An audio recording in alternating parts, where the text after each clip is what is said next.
بسم اللہ والصلاۃ والسلام علی رسول اللہ خاتم النبیین ورحمۃ اللہ علیہ۔ ہمارا آج کا موضوع مالک یوم الدین سورہ فاتحہ کی آیت ہے۔ اللہ فرماتا ہے روز جزا کا مالک ہے۔ اس کی وضاحت کریں گے ہم کہ اسلام میں اکاؤنٹیبلٹی اور لائف ہیئر آفٹر کا تصور کیا ہے، اور یہ انسانی زندگی، معاشرتی اور جو دنیاوی معاملات ہیں ان سے اس کا اتنا گہرا تعلق ہے کہ ہم کہہ سکتے ہیں کہ گڈ گورننس اس وقت تک پاسبل نہیں ہے جب تک یہ تصور اسٹیٹ کے نظریات میں موجود نہ ہو، اس کا حصہ نہ ہو۔ اس لیے کہ انسان کے جتنے اعمال ہیں، جتنی کرمینلٹیز ہیں معاشرے میں، ان کے احتساب کا تصور دنیاوی طور پر تو موجود ہے۔ قوانین بنتے ہیں معاشرے کو جرائم سے بچانے کے لیے، احتساب کے ادارے بنتے ہیں، اکاؤنٹیبلٹی کا تصور ہے دنیاوی، لیکن کوئی بھی ملک یہ دعویٰ نہیں کر سکتا کہ ہم نے احتساب کا اتنا اچھا نظام قائم کیا ہوا ہے کہ ملک میں انفرادی یا اجتماعی طور پر جرائم کی بے کنی کر دی گئی ہے اور ہر مجرم کو سزا مل رہی ہے اور ہر مجرم کی گرفت ممکن ہے۔ یہ ناممکنات میں سے، خواہ دنیا کی سپر پاور ہو یا وہ اقوام ہو جو ویلفیئر سٹیٹس کنسیڈر کی جاتی ہیں، کہ بے کنی کرنا دنیاوی طور پر بہت حد تک آپ درست کر سکتے ہیں معاشرے کو، لیکن مکمل اس کا احتساب اور سزا کا تصور قائم نہیں کر سکتے۔ یہاں پھر دین اسلام آتا ہے ایک اور تصور لے کر۔ وہ تصور یہ ہے کہ احتساب کا تصور دو انداز سے پیش کرتا ہے۔ وہ میں کہتا ہوں کہ اسلامی جو احتساب کا تصور ہے وہ کن دو چیزوں پر محیط ہے؟ وہ ہے ٹو انفورسنگ پاورز، قانون کی عملداری کے لیے۔ وہ قوانین دنیاوی طور پر بھی قوانین بتاتا ہے، حد مقرر کرتا ہے۔ اگر آپ نے قتل کیا ہے تو یہ سزا ہے، کسی کا مال غصب کیا ہے تو یہ سزا ہے، چوری کی ہے تو یہ سزا ہے۔ یہ ساری حدیں مقرر ہیں، دھوکہ دیا ہے اس کی سزا ہے، سارا کچھ ہے۔ لیکن وہ اسی پر اکتفا نہیں کرتا۔ جو بات ہے، جو فرق ہے سیکولرزم سے، کیونکہ سیکولرزم کے پاس تو دنیاوی قوانین ہے نا، احتساب ہے، وہ ایک اور تصور پیش کرتا ہے۔ اسے پتہ ہے اللہ کو، وہ خالق کائنات ہے، اس کی سرشت، اس کی فطرت کا تخلیق کار ہے، اور وہ اس کو نہ معلوم ہو کہ اس نے کیا کیا حرکتیں کرنی ہیں اور کیسے اس نے بچنا ہے دنیاوی قانون سے، اور اس نے تعلقات کی بنا پر بھی بچنا ہے، پیسے کے بلبوتے پر بھی بچنا ہے، اور اس نے اپنے ضمیر کا سودا بھی کرنا ہے۔ اللہ تو جانتا ہے۔ پھر اس نے بتایا کہ یہ دنیا کی زندگی ہی ساری زندگی نہیں ہے، یہ دنیا کی زندگی ہی ساری زندگی نہیں ہے جس کو تم سمجھ رہے ہو، اور اتنی لوٹ مار کا بازار گرم کیا ہوا اس لیے کہ دنیا کی زندگی کو سب کو سمجھتے۔ ایک جگہ اللہ فرماتا ہے کہ جب میرے پاس قیامت والے دن حاضر ہوں گے تو میں ایک سوال کروں گا آپ سب سے، بتاؤ دنیا میں کتنا عرصہ زندہ رہے؟ تو جواب ہوگا، کوئی جواب دے گا ایک پل، ایک گھڑی، کوئی کہے گا ایسے لگتا ہے جیسے ایک دن، چند دن، اس طرح کے جواب دیں گے سارے۔ تو اللہ فرمائے گا کم ہی عرصہ رہے ہو نا، کاش کہ اس وقت جانا ہوتا جب اسی زندگی کو سب کچھ سمجھتے تھے اور لوٹ مار کا بازار گرم کیا۔ اب جو اربوں سالوں کی محیط زندگی شروع ہو گئی ہے جس کی انتہائی کوئی نہیں ہے، انفینٹ لائف، تو اب ساری اس زندگی کا دار و مدار آپ کی اس زندگی پر ہے جو آپ کر کے آئے، جو ظلم آپ نے کیے، جو جرائم آپ نے کیے، اور دنیا سے بچ گئے اپنے تعلقات کی بنا پر، اپنے اثر و رسوخ کی بنا پر۔ کمزور کے تو کوئی اثر و رسوخ نہیں ہوتے، کمزور کو ہی لوٹا نا آپ نے، اسی کو دبایا نا ساری دنیاوی زندگی۔ اب آپ کے وہ تمام رشتے ٹوٹ چکے ہیں، وہ تعلقات آپ کے کام نہیں آئیں گے، کوئی سفارش نہیں ہوگی، کسی طرح کی ٹیمپٹیشن نہیں یہاں موجود، یہاں ہوگا اب صحیح انصاف۔ اور آج میں مالک ہوں، مالک یوم الدین، آج میرا حکم چلے گا۔ وہ سارے حکم جو دنیا میں چلتے تھے آپ کے تحفظ کے لیے، یکسر ختم ہو چکے ہیں۔ یہ ہے اسلام کا احتساب کا تصور۔ دنیاوی قوانین بھی موجود، حد مقرر، اور ساتھ ایک وہ تصور دیا کہ یہاں آپ نے زندہ نہیں رہنا، اور تمام جتنے نفوس ہیں انہوں نے موت کا ذائقہ چکھنا ہے۔ یہ حقائق ہیں، یعنی اس کو تو کوئی رد نہیں کر سکتا کہ جی کوئی بندہ آج تک ایسا موجود ہے جو ابھی تک قائم ہے دنیا میں۔ تو اس کو وہ کہتا ہے جس نے آخرت اچھی کر لی وہ دنیا کی سب سے بڑی کامیابی سے ہمکنار ہو۔ قرآن کے الفاظ ہیں ذالک الفوز العظیم، یہ ہے سب سے بڑی کامیابی۔ جس کی آخرت سنور گئی، وہ اربوں سالوں کی زندگی بہترین بن گئی، وہ کامیاب ہو۔ معاشرے زوال پذیر کیسے ہوتے ہیں؟ دیکھیں، حضور صلی اللہ علیہ وسلم کی زندگی میں ایک واقعہ پیش آتا ہے، آپ سب لوگ واقف ہیں اس سے، کہ قریش کی ایک عورت، اس کا نام بھی فاطمہ تھا، اس نے چوری کی۔ اب چونکہ خاندان قریش تھا، جو قریش کے مختلف چھوٹے قبائل تھے، ان کے چیفٹن سردار حاضر ہوئے حضور کے پاس۔ اب حضور نے فیصلہ کرنا تھا، کیونکہ وہ اسلامک اسٹیٹ کے چیف جسٹس بھی تھے۔ تو سب نے کیا کہا کہ دیکھیے یہ قریش کی عورت ہے، اس پر ذرا نرم سزا کا کچھ تصور کیجئے، اس لیے کہ جو ہمارے مخالف قبائل ہیں ان کو ایک موقع مل جائے گا ہماری تضحیک کی اور تذلیل کی۔ وہ کہیں گے کہ جی قریش کی عورتیں ایسی ہوتی ہیں، معاشرہ اچھا ہے۔ وہاں جو آپ کا ارشاد ہے وہ میں کہتا ہوں کہ رہتی دنیا تک ایک بہترین سنہرے حروف میں لکھنے والی بات ہے۔ آپ نے فرمایا دیکھیں، تم سے پہلے جتنی بھی تہذیبیں دنیا میں غرق ہوئی ہیں، تباہ ہوئی ہیں، نیست و نابود ہوئی ہیں، وہ یہی کرتی تھیں جب کوئی بڑا آدمی انفلوئنشل جرم کرتا تھا اس کو چھوڑ دیتی تھی، اور جو کمزور طبقات سے تعلق رکھنے والا شخص تھا اس کو سزائیں دیتی تھی۔ خدا کی قسم اگر اس جگہ میری حقیقی بیٹی بھی ہوتی تو میں وہی سزا نافذ کرتا جو اس پر کرنے والا ہوں۔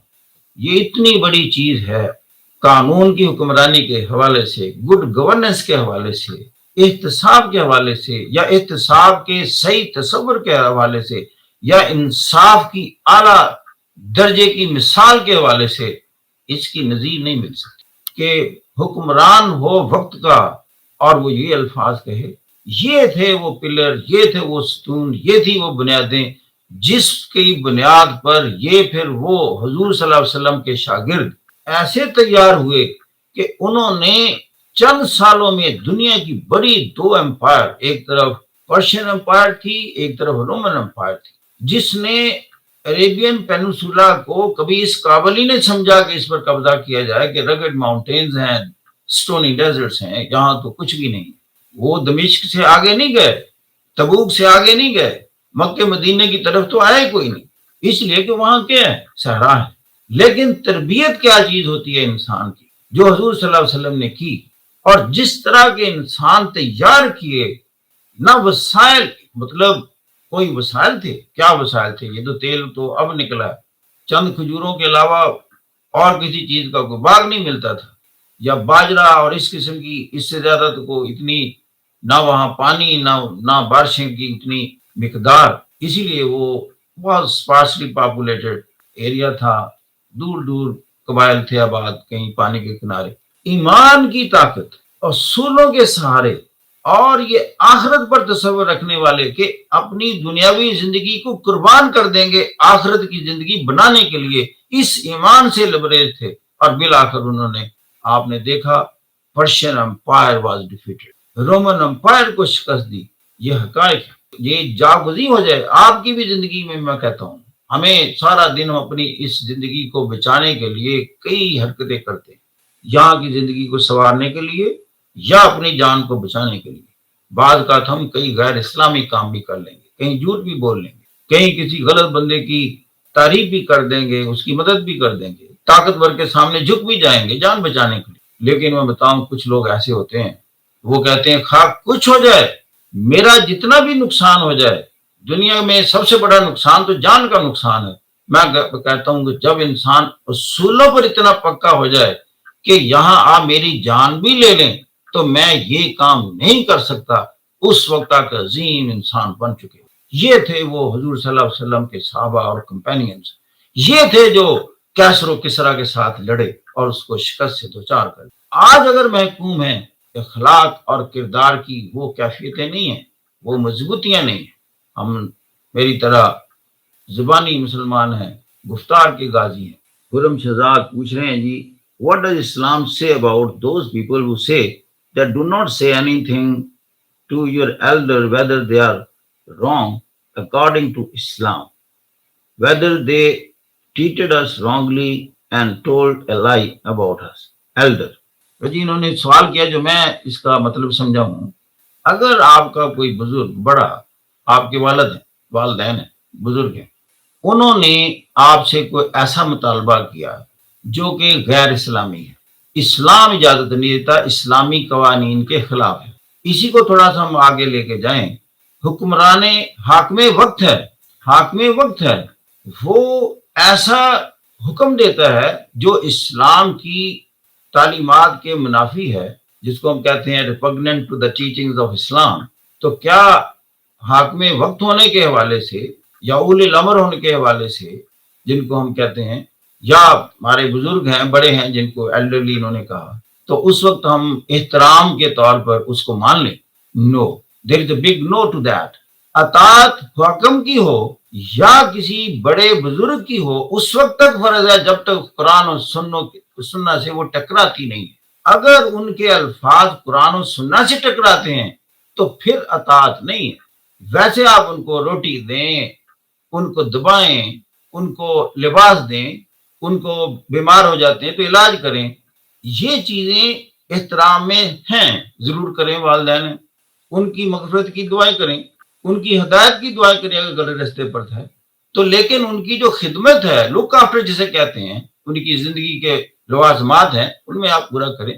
بلکہ یہ تو آتا ہے کہ قوم ہے، اس پر فرض ہے کہ جب ان کا حکم ایسٹرے ہو جائے، قرآن و سنہ کے قوانین کے خلاف چلے، اسے ڈپوز کر دو، اتار دو.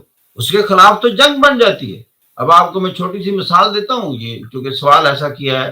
دیکھیں جنگ بدر ہے، جنگ بدر میں ایسے ایسے واقعات رونما ہوئے کہ مجھ سے بیان نہیں ہوتے، وہ جذباتی کیفیت ایسی ہو جاتی ہے. حضرت ابو بکر صدیق کا ٹاکرا ہو رہا ہے بیٹے کے ساتھ، سگا بیٹا ہے، وہ کفار کی طرف سے آیا ہے. اندازہ لگاؤ، 313 میں حضرت ابو بکر صدیق ہیں اور مقابل جب کفار آئے ہیں مکے سے، اس میں بیٹا موجود ہے. جنگ ختم ہو گئی، ایک موقع ملا، بیٹے سے باپ کا مکالمہ ہوتا ہے. بیٹا کہنے لگا ابا جان جنگ میں آپ میری تلوار کی زد میں آ گئے تھے ایک جگہ، تو میں نے آپ کو چھوڑ دیا.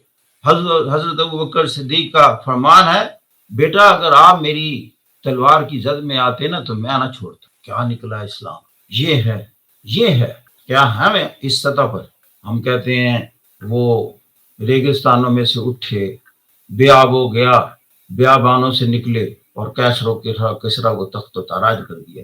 یہ کریکٹر کی سلیں تھیں، کریکٹر کے ستون تھے، کریکٹر کے محل تھے بڑے بڑے.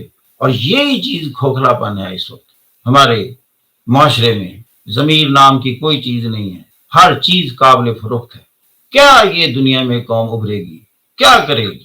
حاکم تو وہ ہوں گے، بے شک وہ اللہ کا نام نہ لیں، لیکن کریکٹر کچھ اصولوں کا نام ہے. یہ تو صاف ظاہر ہے، اس میں تو بتانے کی اب ضرورت نہیں ہے. اللہ کے اصول پکے ہیں، ہر بندہ جانتا ہے. جیسے کہتے ہیں ہم میں علم کی تو کمی نہیں ہے، ہم سب تو کردار کے حوالے سے کمزور ہیں. Kindly explain about those people. بالکل. And sir, what about others except parents? وہی میں نے بتا دیا. تو کسی کا یہ تو ہے، کہتے ہیں نا کہ سب سے بڑا جہاد جو ہے ظالم اور جابر حکمران کے سامنے کلمہ حق کہنا، تو یہ بہت بڑا جہاد ہے. کیونکہ ہم تو اپنی جان کو بچاتے ہیں یا دنیاوی مفادات کی خاطر یہ سارا کچھ کرتے ہیں. تو لہذا وہ پھر شعر آ جاتا ہے، یہ شہادت گہے الفت میں قدم رکھنا ہے، لوگ آسان سمجھتے ہیں مسلمان ہونا. سچی بات ہے، یہ بڑا مشکل ہے.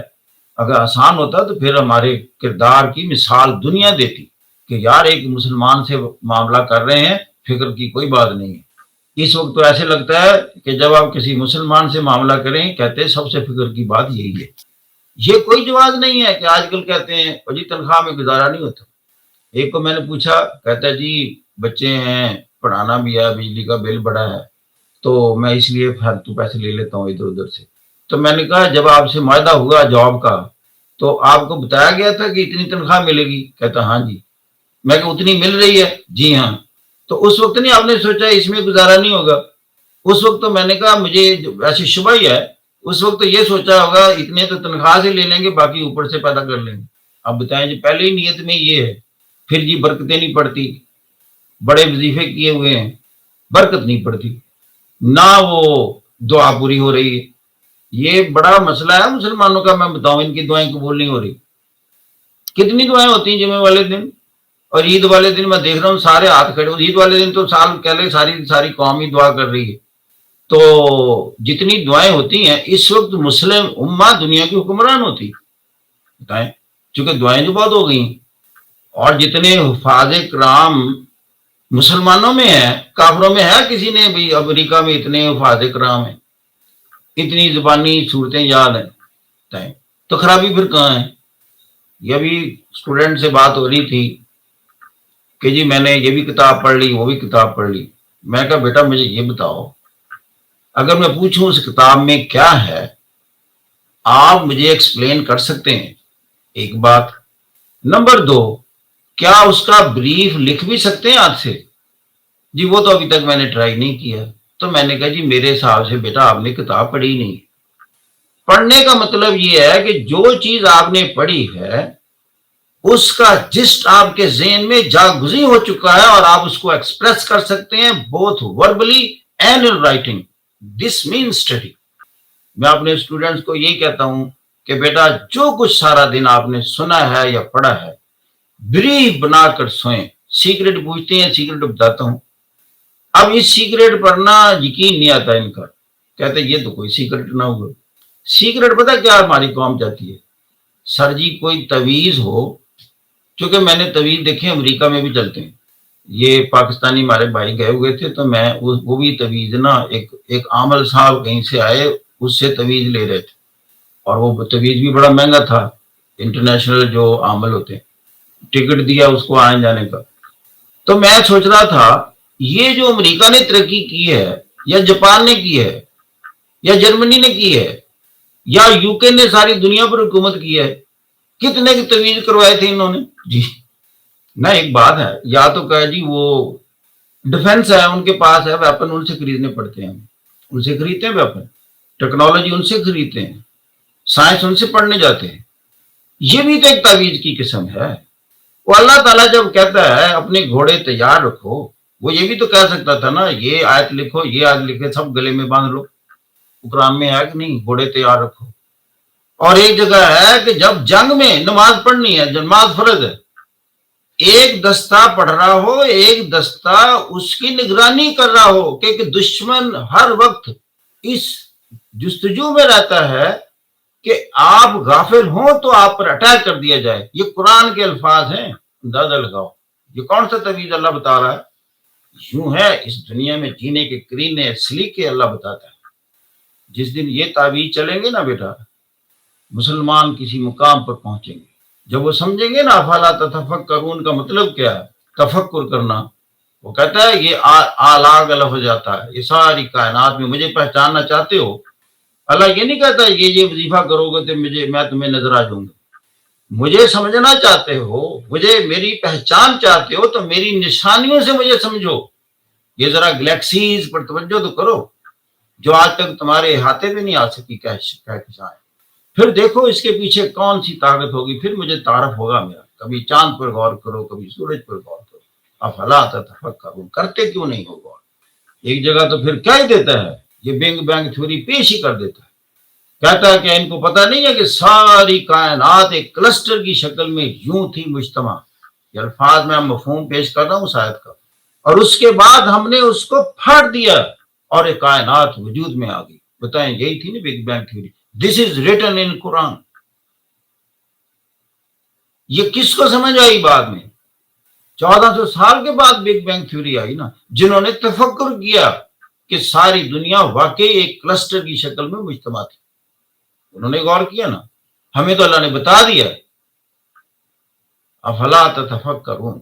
تھینک یو ویری مچ جی, آپ کا سننے کا بہت بہت شکریہ. آخر میں ایز یوزل دعائیں آپ کے لیے.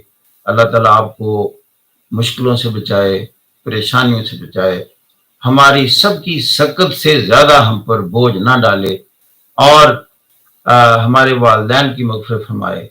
ان کے احسانات ہم پر بہت ہوتے ہیں, اور ہمیں وہ موقع فراہم کرے, وہ ہمت دے کہ ہم ان کی خدمت کر سکیں اس دنیا میں.